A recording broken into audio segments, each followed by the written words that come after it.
Okay. Are we really doing this? This is what it has come to. Hello, everyone. And by everyone, of course, as usual, I mean no one, because no one is watching live just yet. I'm sitting alone in my hotel room in Hell's Kitchen in Manhattan, where I have not spoken to a human being yet. I mean, that's not true. I went to Starbucks, but they were busy and it was not about me. But I have not socialized. And a general rule of mine is that I think it's a mistake to have the ghost people online that you're talking to through a device be the first people that you have interacted with that day. I think it is better to have some kind of grounding contact with people where you see each other. And, I like to have my good mornings in the neighborhood or my morning time with Galen, even if he's like, grumpy and having coffee, something. Have not had that today. I have had coffee. I have had Starbucks oatmeal. Hate Starbucks, kind of in a dead zone over here. The delis and stuff that were around in the corner were closed. So it was basically like an airport breakfast. But it seemed important for me to try to create a little space here to smell these New York Comic Con perfumes, because I won't feel like it later. I'm actually fresher now than I will be for the rest of the weekend. And that's not saying a lot because I'm hella jet lagged. I am so jet lagged. Oh, hello. Aurora says, I haven't seen a human in person today either. This doesn't count. So just, categorize this appropriately. Find a human. You don't have to tell them. I like to tell people, you're the first human I've talked to today. And usually people do not like hearing that for some reason, or they don't understand why we have to talk about it. Yesterday morning, my first human I talked to, I'm at the Yotel, which I'm very fortunate to have a place so close to the Javits Center, et cetera, gratitude, counting my blessings, whatever. The hotel room is small and the amenities are limited. And I went downstairs to the 4th floor annex where I knew that there was like breakfast and coffee happening. And so I was like, oh, I'll just get a coffee. When we're in Atlanta, I'm very spoiled because I stay at this hotel where they have like coffee in the lobby for whoever, like literally whoever. And then if you want to buy the breakfast, there's breakfast. So I go down, I get off the elevator and I turn and there's like open glass door right there with coffee and water and stuff like laid out on a bar. I'm like, okay, I know what to do. And I go and make my little coffee and then I kind of perch off to the side somewhere to drink a little coffee. And then this very fussy person goes past me and closes the door I just came through and then locks it and then comes over to me and says, are you here for breakfast? And I said, oh, I just came in and got a cup of coffee. So just the coffee is fine. It's now occurring to me that maybe the coffee is not free, but that's fine. I can handle that. And he says, well, this is a restaurant and we do a breakfast buffet and it's $22.50. And so I'm glad you're enjoying your coffee and now you might as well enjoy breakfast because it all comes together and that's going to cost $22.50. So I don't know about you, but in the morning, like if I don't want to eat breakfast, no one's gonna like make me eat breakfast. Like you can't make somebody hungry. Also, I find this approach to be like, it's kind of like a weird Persephone pomegranate seed thing where it's like, I've had 2 sips of coffee and now I have to eat bacon and pay Manhattan breakfast buffet price for sweaty pancakes and scrambled eggs. So I said, I just came through the door and I thought that this was, a thing and I'm happy to pay for the coffee. But like, I'm not here for breakfast. I'm so sorry. And he said, well, this is a buffet that costs $22.50 and you're going to, he was just like really pushing that I was about to be having breakfast. And I informed him, I said, you know, I don't have to have the coffee. I only had a couple of sips and I'm happy just and pretending this never happened. And he huffed and was like, well, I guess you could pay $5.50 for the coffee, I guess, but just know going forward that this is a restaurant, blah, blah, blah, blah, blah, the whole spiel again. And I'm just like, okay, well, you know, you got me. So they charged me $5.50 for the coffee, which, you know, again, I got at least I drank the coffee. There are times in my life where I would have paid like, you know, $1,500 for a cup of hotel coffee. Fortunately, the night before, this was not one of those occasions, but I paid for the coffee. I came up to my room and I thought it was so funny because I was like, I've been in New York less than 24 hours. I've already been in a conflict. I'm home. I'm home. I lived here for 14 years. I moved west to go work at the lab. And I've been here a bunch over the years, but not so much in the past few years because of like pestilence and other factors. So anyway, that's my story about, you know, the importance of human contact in the mornings. And some hotel employees really understand that about life and about travel. And others are just militantly guarding the breakfast buffet in case anyone's trying to like chisel them for a few sips of free coffee. So hence me going out this morning and wandering, literally wandering the streets, you know, looking for like a stray cup of coffee that I could buy. I did what I needed to do. I'm medically prepared now, caffeinated to smell perfumes. I'm wearing my beautiful, gigantic, wide leg green trousers. I will be extremely visible at the con today. It's on what I can handle this morning because I do need to go to the convention. I have to go to the Javits Center and not smell the perfumes. I will be doing that. But I have to sell the perfumes. And so I have the convention exclusives, and it was, first of all, I want to say it was wonderful yesterday to see so many people from the forum, people from online, people who know us. Were at the booth smelling things and chit-chatting, and it was just wonderful, and I had a really good time. And we're at the very, very back of the convention center, all the way back in a kind of a weird little corner. Not that easy to find, but please find us or send somebody to find us. We'll try to be entertaining. Yesterday was Ted Burial's birthday, so we had birthday delights in the form of cupcakes and pastries. That was really, really sweet. And there was something else I was gonna tell you, but I guess I'll have to just trust that it will occur to me as time goes by. I turned off the hotel air conditioning so that you won't have to hear it because it is deafening. But again, gratitude, lucky to have it. And I'm sitting on the bathroom floor. I'm sitting on the bathroom floor. My window overlooks the Manhattan skyline. Let's see if I can show a little bit better without like wrecking us. That's the view out the window. That dome thing is a swimming club, and I'm not invited to go there. I did not bring my swimsuit. But yeah, so it's really, really nice to like, I slept with the blinds open because I wanted to wake up and see that. So I'm gonna go through the Halloween virtual con. I need like an electric buzzer that everyone watching this gets to push when I just like begin to spew lies. Although some of you I know are going to push it just for fun. And admittedly, given the situation, I might find it a little fun also. The New York Comic Con virtual con fragrances. And what that means is we're selling them at the booth. And then we are also selling them on the website. If you go to the shop page from our main page, like there's a virtual con 2024, that means this. We're gonna try to share the link around. I need to send an email out to all of the BPAL land people before I go to work this morning. I might need more coffee. It's just maddening to know that there is coffee on the 4th floor and I can't have it unless I eat like raunchy oatmeal. Honestly, I would rather just eat Starbucks raunchy oatmeal because no one's yelling at me. So there are the main pile of New York themed scents. We did cider. In the past, we have done apples, just the way that we have done peaches when we're in Georgia.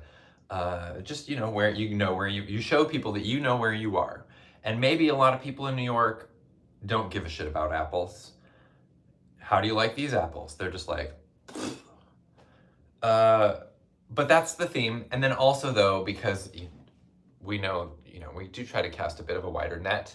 We have a couple of local, when I filmed my video and announcing these things, I called it Pizza Rat because that was its working title. That was what we were going for. In the interest of avoiding any sort of infringement, we have decided to play it extremely safe and call the fragrance Meme Rat. If someone out there has trademarked Meme Rat for their horrible app or whatever, then we'll see you in court. But I think we're safe this time. I'm gonna move through these though alphabetically the way they are on the site in the shop. So that means we're starting with apple cider donuts, which sounds like breakfast and makes me wish that I had a coffee. Oh, I didn't line them up. I didn't set myself up for success. I did draw on my eyebrows with a marker, but I did not alphabetize my perfume stash. When you're traveling, your priorities just get all mixed up. I went out last night for food, not for drinks. But after that many hours of standing in heels at a convention, you don't even have to drink anymore to feel a bit tipsy. Oh, apple cider, oh no, okay, Brian. So if you, so the very first one, I'm gonna have to message him. The listing says apple cider donuts. The art says APPLEJACK cider. That's a big problem because people don't know which one they're getting. So we're gonna go on a little wander with me where I open a message tab. Okay. I wanna make sure you're not looking like directly into my ear or something.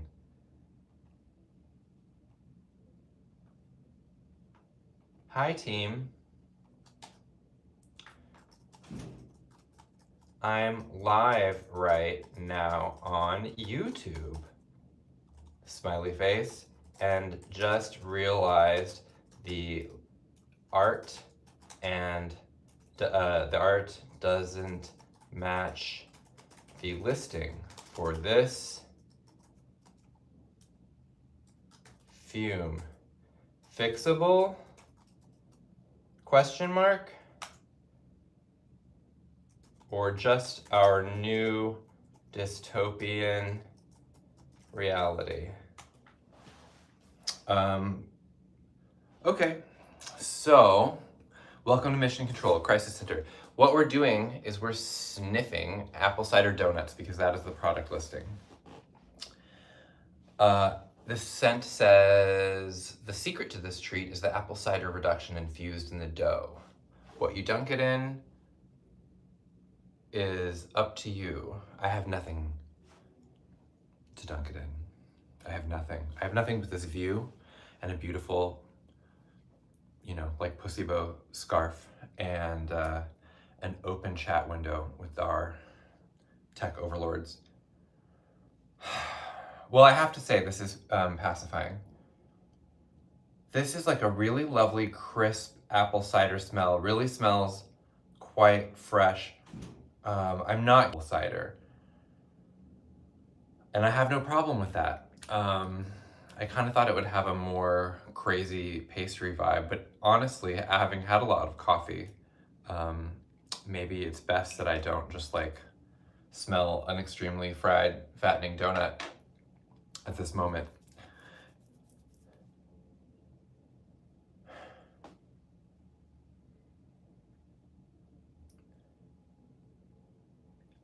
This is really beautiful. So it really does, it's exactly the scent of when you go to like the apple picking places and they've got the little like hut with the gift shop where you can buy literally every imaginable apple themed thing and a bunch of like local delicacies made with aforementioned apples. And they've got the snack stand and you can buy any number of apple-y snacks from a sullen teenager whose parents are making them work there. I would say the pastry scent in this is like actually really nicely like sedate, and it's blended well. Like this is a very, very apple-y smell. That's what I'm saying. That's what I'm saying. I'm surprised. I thought it would be like much doughier, but this is actually more of a like atmosphere scent instead of like a donut push in your face kind of scent. I can smell donuts in it. I can. But like an apple cider donut is like a simple treat. It's not like the big, massively piled with like gooey pieces and like tons of frosting style donut. And so this is beautifully, kind of charmingly like old school Midwest apple fortress, if that makes sense. Must love apples. I have to say, with some of these, maybe are gonna be more apple-y than others. I'm curious to really find out, but this is definitely like boom, boom, boom. Like we're talking Fuji, we're talking Gala, we're talking Granny Smith, we're talking Pink Lady, Honey Crisp. How many apples do I know? I'm kind of just waiting to see if, I'm filibustering to see if there's any answer from the folks about this catastrophe. I'll come back to this and see how donutty it is in a minute after I've tried some other apple-y scents, because when you smell a bunch of perfumes that have notes in common, usually it's the differences that really start to leap out. So I'm gonna move on then to, okay, so the next one is Apple Cider Marshmallow Hair Gloss. I did not bring the hair gloss here. I did smell it there, and it smells like a poofy vanilla marshmallow with apple cider. And I can add a comment if I go skin test it at the booth, but I did not have it here for the video. That takes us straight into the loving arms of Applejack cider. Applejack being like an apple brandy. It says a 1-2 punch from Mother Malus pumila, a steaming dipperful of expertly spiced cider that's been slapped splash of aged apple brandy. Remember, if it's boiled, it's spoiled. So this is the closest thing I'm gonna get to a cocktail this morning. I'm not a day drinker.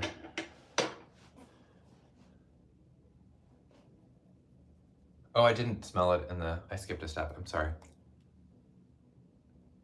I mean, compared to what I smelled a moment ago, this is definitely a boozed up version. It's a little spicy, it's a little boozy, and it's funny because it is definitely crowding out like, whereas the other one was really intense, like apple fragrance. I definitely got the booze and the spice a little bit first, and you know, there's cider under there, but it's kind of like if you had like a steaming mug of whatever, and it takes you a while to get down to like what it is you're actually smelling, and everything that's just blowing off of it is this like luscious fragrance. This is very nice. It's not super sweet. It's the light is changing as I do this because the sun is coming up. Yeah, I like that the brandy kind of like dries out the sweetness. Because now when I put these side by side, I absolutely smell like kind of that like soft brown donut. What is the skin of a donut called? Like the hide, the rind of the donut. It's like a very pleasant, like this is like a box of donuts that you open and you just like smell the donuts. It's like it's just like that simple golden brown smell. Again, no like bells and whistles and gewgaws and Reese's Pieces and like whatever they're trying to throw on the donuts these days. Donut carapace, someone says. Perfect! Yes, the carapace of the donut. And then I go to the brandy, and it's much more like suddenly it is a different time of day altogether. This is like an after work apple. You can't drink this at work, you'll just need a nap. One of the things when I moved to New York as like a 22-year-old that astounded me, because I got an internship at an indie publisher, and the casualness with which if there was like something to celebrate, like an author signing or like not a signing, but like some new development, they would just like, everyone would we'd have a drink. Everyone would have a drink in the office. They'd pour drinks for everyone to celebrate. And it's so funny because my experience with on-the-job drinking before then was limited to when I worked at the used bookstore in Arizona, discovering that everybody, after I'd worked there for like a year and a half, I discovered that everyone I saw with one of those like 7-Eleven or Thirstbuster cups or whatever, that it had alcohol in it, and that they were all drinking alcohol all day on the job, and no one had thought to tell me or offer me any, because I think the drinking on the job club is like, it's like the Fight Club rules. And not that they thought I would snitch, but I just wasn't, like, they could tell I was too pure. So then to go somewhere where it's like, actually, it's fine to drink on the job, because this is New York City and September 11th happened 1 year ago this week, and we're all grown-ups here, and we can do whatever we want. And I loved the shift. I felt like I was regarded like a criminal who was on work release from prison.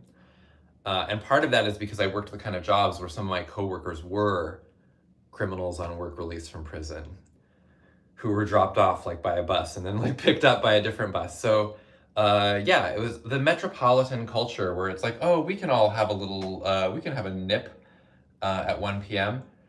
But I maintain that the Applejack cider is going to make you drowsy at work, and then your copy editing prowess is just going to plummet. You should probably wait till you get home and you can put your feet up. So that brings us to another treat, getting out of Apple land for a second, which is the black and white cookie. It says, whatever your preferred term for this eye-catching bodega snack, its iconic design ultimately lingers in the backdrop of core New York memories. A simple, jumbo-sized treat. I could just magnify this and then I don't have to crane. A simple, jumbo-sized treat, it unifies by transcending differences to mostly taste all like one thing. So this is the, oh, I should have gotten one. I bet I could have found one nearby.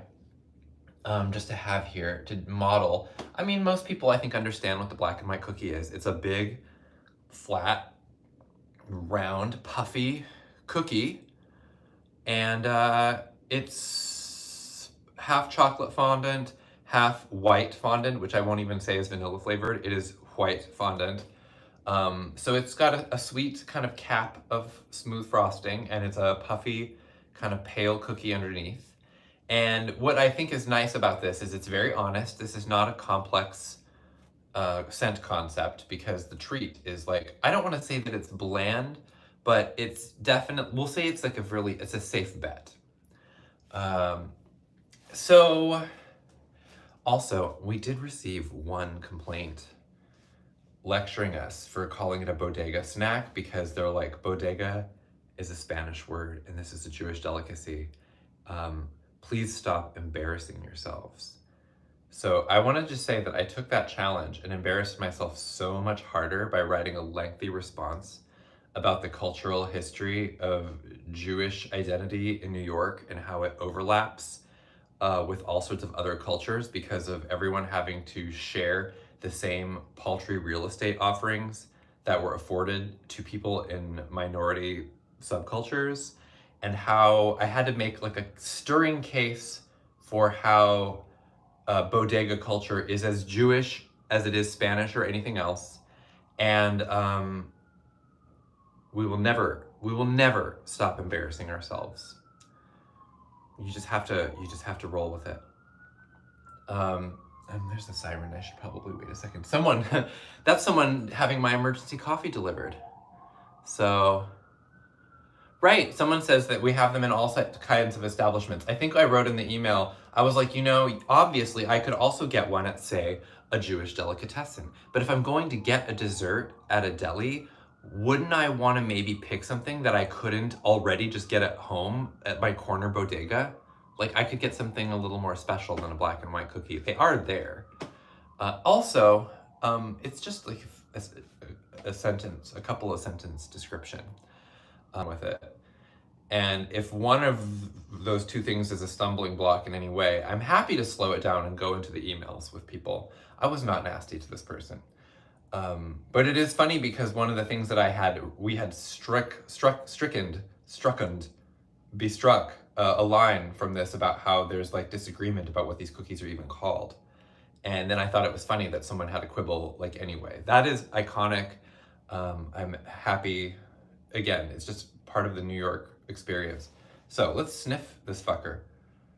Oh, okay, so let me just tell you that in this bottle, we know what chocolate does in a perfume oil. So this is much more chocolatey in the bottle than any black and white cookie has probably ever tasted.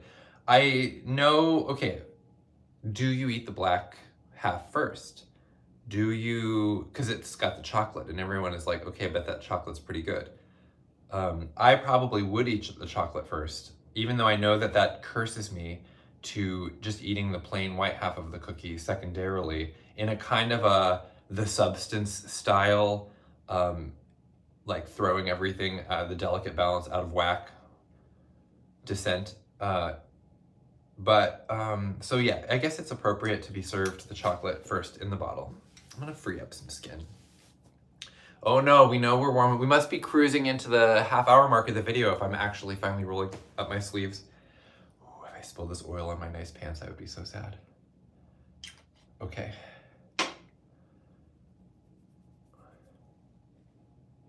Oh, this is so agreeable.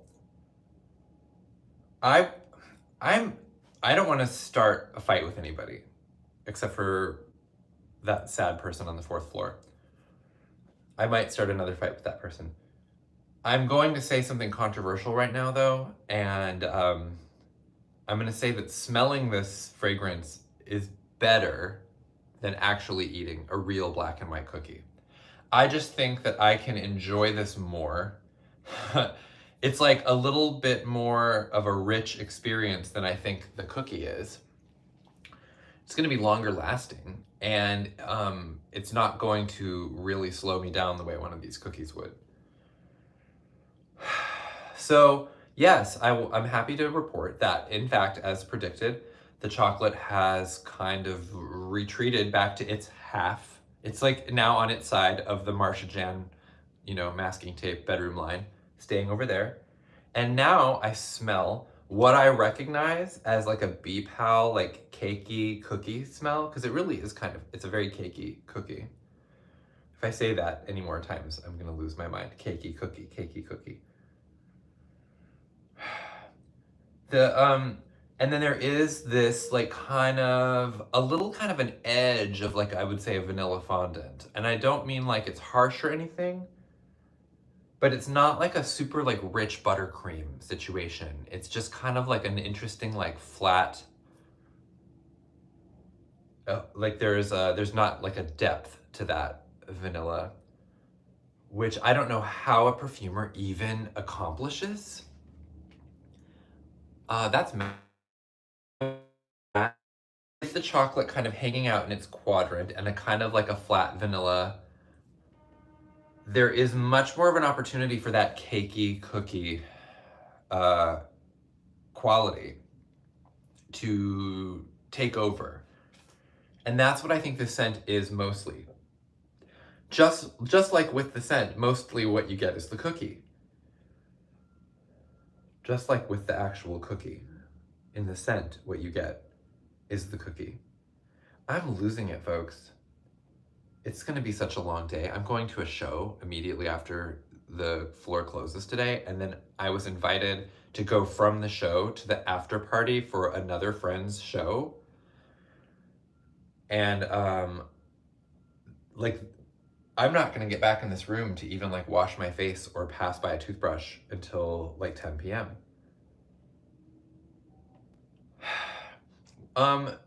It has, what I'll say too is that it has more than just like sweetness.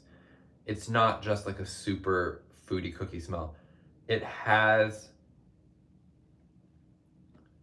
I don't know what it is about some of these sweet scents, or like if it's used as a, I want to say there's like a frankincense in there underneath. Maybe like there's like a frankincense in the base.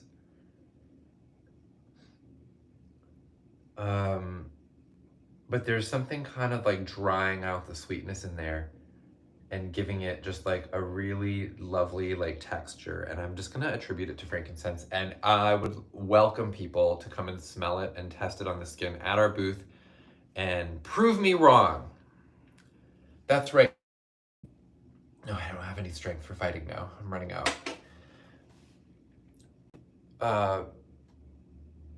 Maybe if someone wants to fight me, I could also just tap someone else in to fight them in my stead. But you need to prove that you're good at fighting, so first I need to watch you fight someone else. So you have to be ready for 2 fights minimum if you want to fight for me.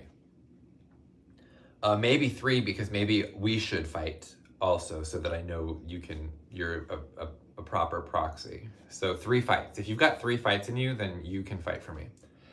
The next one is caramel apple ginger ale float. These 5 words in this order are like a spell that unlocks life-changing autumnal possibilities. So put this fragrance on your dessert mood board, fizzy vanilla ice cream spilling over the rim of a towering froth-capped glass of ginger ale, drizzled with caramel. I got distracted because there is a worker on the roof below me. Okay, so underneath here is all patio furniture, and I'm convinced that somebody is gonna like look up here at my butt while I'm like washing my face in the sink. They could if they were sitting there. And I don't really mind, I just wanna know so that I can wear the right underwear. So, okay, let's get in here. Okay, so in the bottle, okay, when something smells like ginger ale, like this accurately does in the bottle, it just makes me giggle a little bit. How can something smell so much like ginger ale? Because it's fizzy, and we know the BPAL fizzy notes have this whole range. But it's dry, baby. It's dry, it's crisp. And because it's so effervescent, it's definitely dominating any of these other notes, which are more like sweet gourmand notes. I can't get vanilla ice cream when I've got basically like my nose filled with ginger ale fizz. So let's get some on the skin and see what happens with all of that.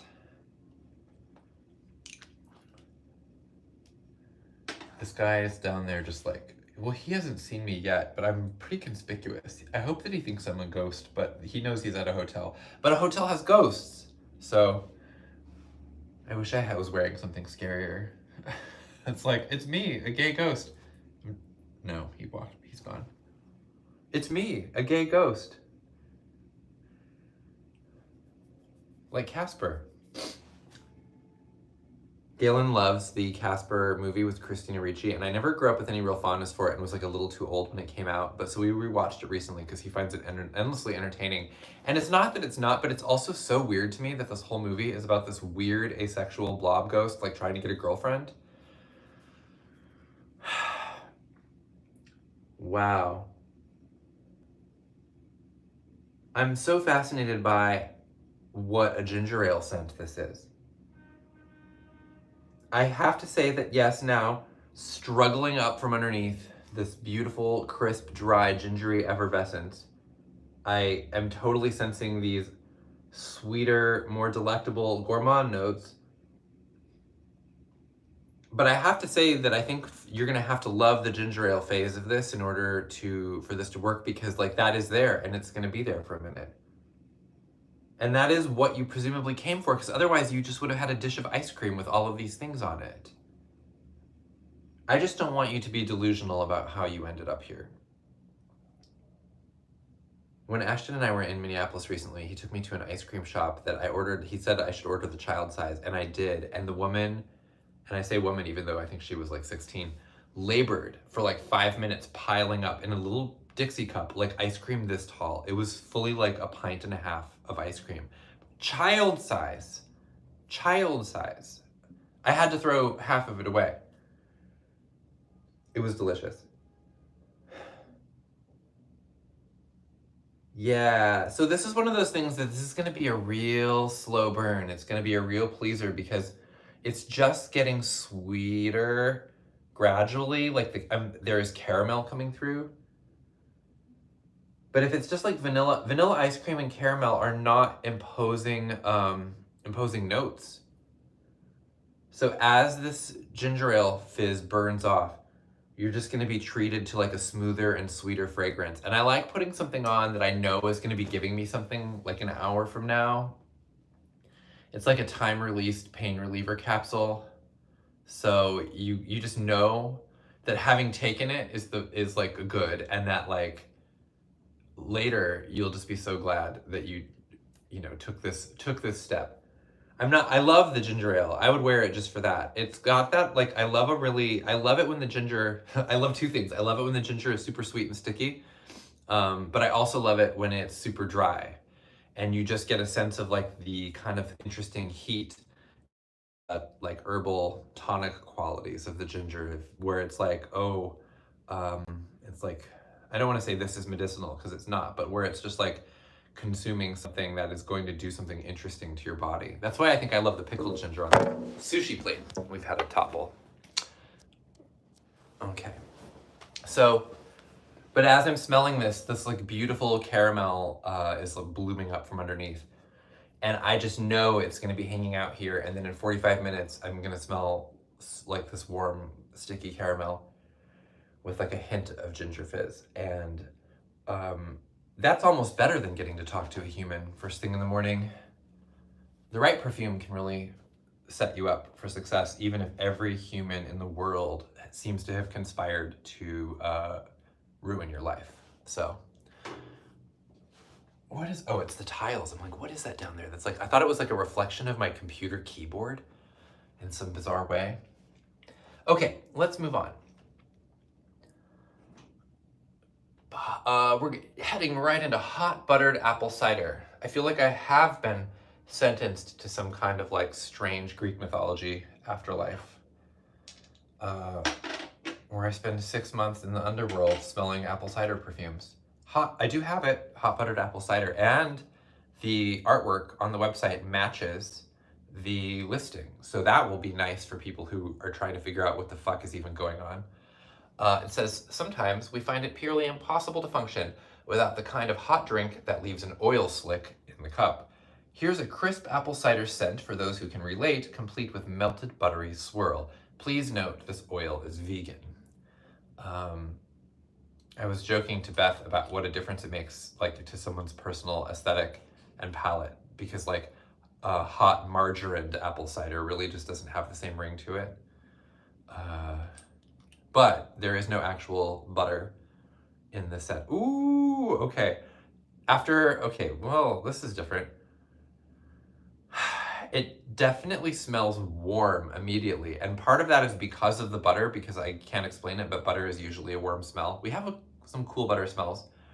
This is definitely warm, and it's amazing how, just like in real life, heating something up changes the way that you taste it or smell it. The apple in this is definitely different. It's definitely sweeter than the apple in the apple cider donuts. I mean, obviously after, like I didn't even really, the caramel apple ginger ale float, I didn't really get anything super appley from it. I'd say that's the least appley one I've smelled so far. This is just that, it's like almost like a baked apple, or, I mean, it smells exactly like what it says, like a hot buttered apple cider. But if you've never had that before and maybe have baked an apple in tinfoil over a campfire at Jesus camp, then you'll know what I'm talking about. Oh, it's so great. Okay. This is so comforting. This is true like log cabin style, upstate New York weekend getaway. Watch something on the basic TV channels that you never normally would watch, but that's all the reception is giving. You're gonna have a lovely time. Wow. Yeah. It's just so warm and jolly. This is definitely something to invest in if you're looking ahead at winter, or if you're living somewhere where it's already colder than it is in LA, which is plenty of the US. I would have benefited from putting this on when I got up this morning. I think it would have improved my mood, but I made it this far and now I'm wearing it, and I actually think everything's gonna be okay.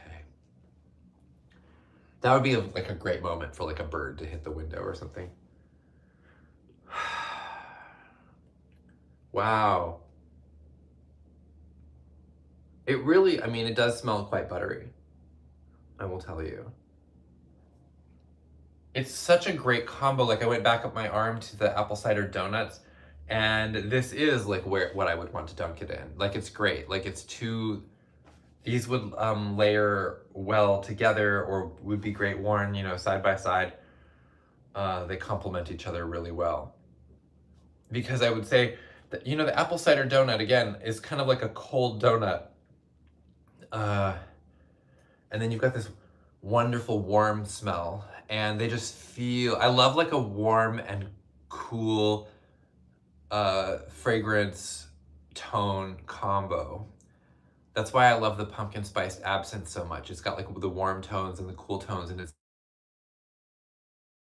so funny that I would say that, and where if I'm in a hotel room like I am now that has a mix of warm and cool light tones, then I basically want to like pull my eyes out and throw them in opposite directions. But in fragrance, it's completely, if not just acceptable, but preferable. So that brings us to the meme rat, the aforementioned meme rat, the legendary rat of memes. Like, when we say rat meme, you think the pizza rat, and we legally can't stop you. So it's been almost 10 years since the original pizza rat phenomenon, where for those of you who either were born since then or were in a Kimmy Schmidt style bunker situation, a rat was filmed dragging a slice of pizza up, down the subway stairs, who knows.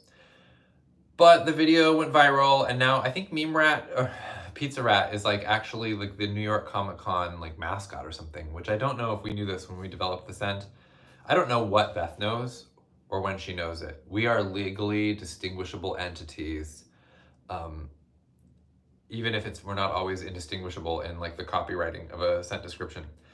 So this scent is for the meme rat anniversary, decennial anniversary, 10 years, is a squeaky black tomato musk. Now, someone asked, it was funny, in one of the comments somewhere, they were like, wait a second, is it a black tomato musk or a black tomato musk? And as the lab, I replied, it's a black tomato musk. Hope that helps. Partly because I didn't know the answer to the question, and I thought it would be funny. If you don't know and you can't give someone the information that they want, it helps to be funny. But you're not here for life lessons. You're here to find out what meme rat smells like. So, let me get in there. I smell so cidery. Oh. Okay, right off the bat in the nose, it smells dirty. It's like dirty. I want to say, I would guess that there might be patchouli in here, but it might just be like a really dirty musk. And also whatever is in the tomato, because there's like definitely like a kind of a green herbaceous quality that might be giving my brain the patchouli jingles.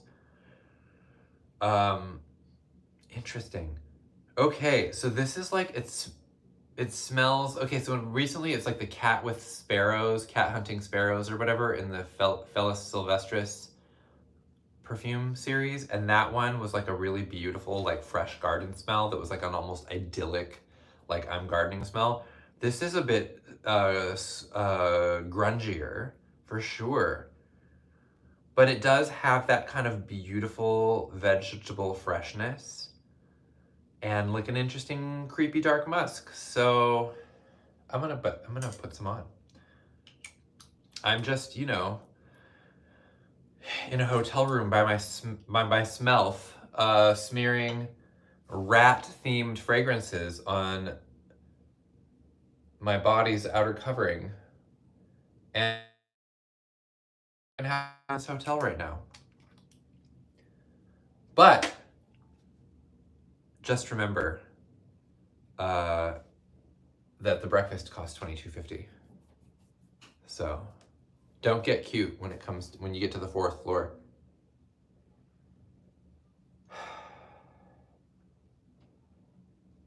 That's funny. Someone in the chat just said, who can even afford BPAL this year? And I will tell you, having walked the convention floor, first of all, New Yorkers can afford BPAL, or at least the ones at the convention, because we sold a surprising amount yesterday. And also, compared to what was on sale there, I was like, oh, we're actually affordable. How nice. Generally, though, you know, pace yourselves. People who follow us, I think, know that we're always going to be releasing some new crazy thing. So you really have to just, like, gird your loins. This is beautiful. Beth mentioned yesterday, so it's not like a pizza set. It's not going to be giving, like, pizza gourmand. It's not toasty or crusty or, like, super zesty. She said that she did throw in a little basil. And,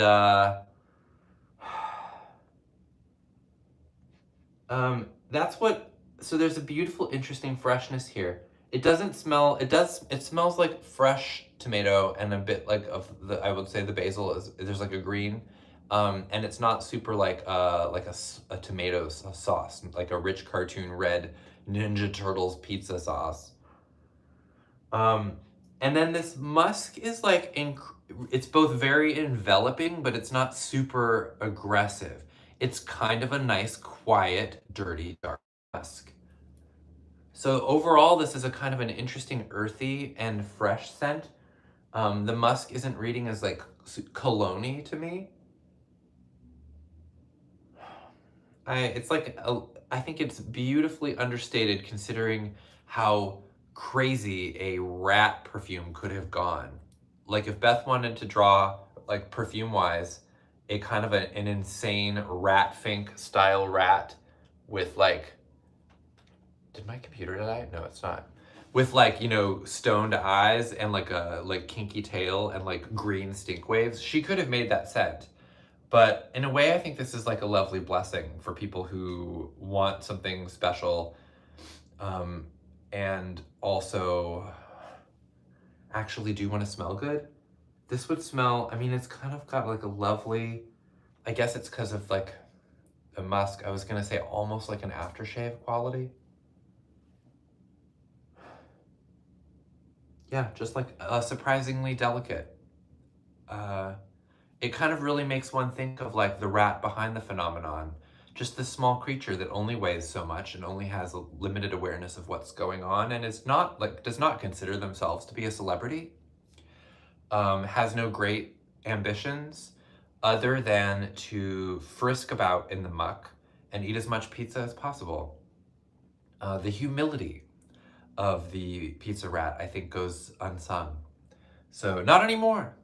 Not anymore. It's here in the official meme rat fragrance. That brings us to our final perfume of this accursed Live-Sniff, which is not even updated with news about whether this perfume conundrum can be fixed earlier in the category. I'm going to refresh the tab and see if somebody fixed it. Nope, it's still... Oh! Yeah, it's still wrong. Still wrong. But I have not yet smelled the mulled cider oud. It says, the description says, take a break from pondering that orb and mull over this mug. No, I can do that better. Take a break from pondering that orb and mull over this mug. It's like the different TikTok AI voices. Galen can do them all really well. Sweet oud infused with fermented apple, allspice, cinnamon sticks, ginger root, clove, orange slices, and bourbon. This is the kind of cider I like to make. And I do not put oud in my cider because oud is a fragrance component. I believe it is from it's agarwood. And oud can go lots of different directions, as we commonly talk about here on this channel, everywhere from like a kind of like an interesting, like sparkling perfume note to like full barnyard, what some refer to as pood.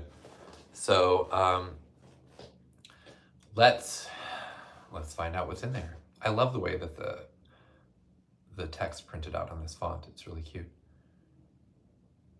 Okay, oh.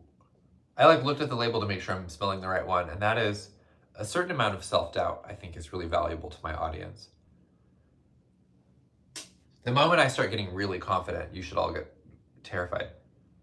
Okay, interesting. So, it's funny to go from the hot buttered one, which is still It smells toasty and warm and buttery still. This one definitely it's like not as warm. There is like this beautiful crystalline quality. Like I can smell the oud. It's got kind of what I would say just like a little bit of a jagged sparkle. And it's interesting to compare with the ginger ale because the ginger ale I think is pretty much like a straight like dry ginger aldehyde, whereas the oud is its own special sparkle. And I'm pretty much getting apples and oud in the bottle and not a lot of these other things. But again, like it's going to be a pretty crowded little kitchen in there, isn't it? So where can I go? Let's get some on the skin. Oh. We'll do it right there. If I spill some in here, it's gonna be actually so great because when I came home last night, this room smelled weird. Okay. Wow. What I love about the oud is this really just takes it into more of like a perfume world. And then you're smelling like a beautiful perfume that has elements of the apple cider and all of these things. But there's something about the oud that really does pull it back from the smell like gourmand, like literal translation, into something that is like a lovely fall perfume. And the way that the oud, it kind of takes it into like a more of an outdoor setting. It's not like dead leaves, but there's something about it that is like reading a little more like woody. And I don't know what the fermented component is in this also. And I don't know how much of that is like tethered to the oud, for example. But I will say that it doesn't smell like sour or skunky or anything. Like it's not like a, we're not talking about like apple kimchi or something. It's just a kind of like a tart, playful, spicy fall perfume that is not going to like, you're not going to be in the elevator and have people think that that you're wearing like, Bath and Body Works like apple hair glop or whatever. Yeah. It's like, it's actually got some real elegance to it. It's kind of just apple-y in that it has that kind of like fresh lift and a bit of sweetness that's like trackable to apple, and then the rest of it is like a really interestingly spicy experience. And I will say it is lighter on the oud, in my opinion, than didn't we do like the pumpkin oud in the weenies just this year, which I didn't have in time to review when I did my sniff of aforementioned weenies, and so it remains unsniffed. All Hallows oud, yes, I think I saw someone mention it in a chat. That one I thought had more of like an incensey, like oud quality. Well, wait a second. It is coming out more. That's very interesting. Yeah, like it's like there is a mug of cider on the table next to where this oud elemental is seated. But it's like a chill, like Thomas Kincaid style, cozy scenario. And not like someone in the New York subway system trying to hook you up to some weird machine and give you a vibes test like the Scientology people. Are they still allowed to do that? I don't know if the Scientology people are still here in the subway giving you like a stress test or whatever that is actually complete fake science, and that, they will always tell you that you failed and that you need Scientology. So, well, speaking of cults, it's just about time for me to go to work at the BPAL booth. And we're going to be spreading the good news about these fragrances today and through the weekend, which are all available online. Plus the hair gloss, pretend I had it. Oh my gosh, it's so beautiful. It smells like apple cider marshmallows. If this was truly a cult, all of you would just be like rushing forward to assure me and others that you do see it. You see the hair gloss and that it smells beautiful even through the screen. Fortunately, I do not require that level of devotion. And mainly, I will be just very happy to stand behind a table today and based on their fragrance preferences. We did a lot of this yesterday. Smell that one. Smell this one.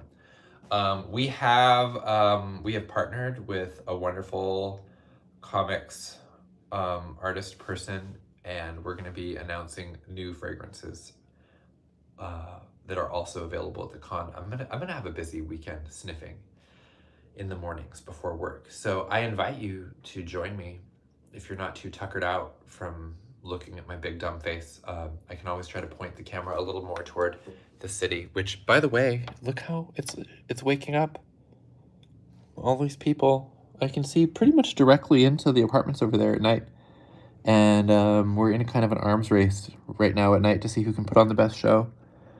So, and then there's the pool down there, and I can see someone swimming in the pool. I don't know if you can. And there's people walking on the street past the deli that is definitely closed permanently. And the nail salon, which is hopefully one of those good nail salons that actually cares about the health of its employees. And anything else? There's a water tower. Lots of probably defunct water towers. It looks windy. Okay, well, I guess we've done it. And you'll be hearing from me more as we get like deeper into, I have the Harvest Moon lunacy stuff here. So one of these mornings before I leave New York, I could do a proper Harvest Moon sniff because we haven't even barely begun to promote those. Is this a button where I could have looked at all the chats all along? What is that? No, those are just my chat viewing options. Okay, well, I can learn about that on my own time, and it's been almost an hour. You've been very patient with me. Thanks for hanging out. To face the booth. So for whatever that's worth, communicating with strangers through a screen is better than nothing. And then my heart grew 3 sizes that day. And then I went to the hospital. Just kidding. That would be a fun Grinch sequel though. It turns out that wasn't good. And he needs, it's gonna be a long, slow road for the Grinch after this. All right, gang, see you at the booth.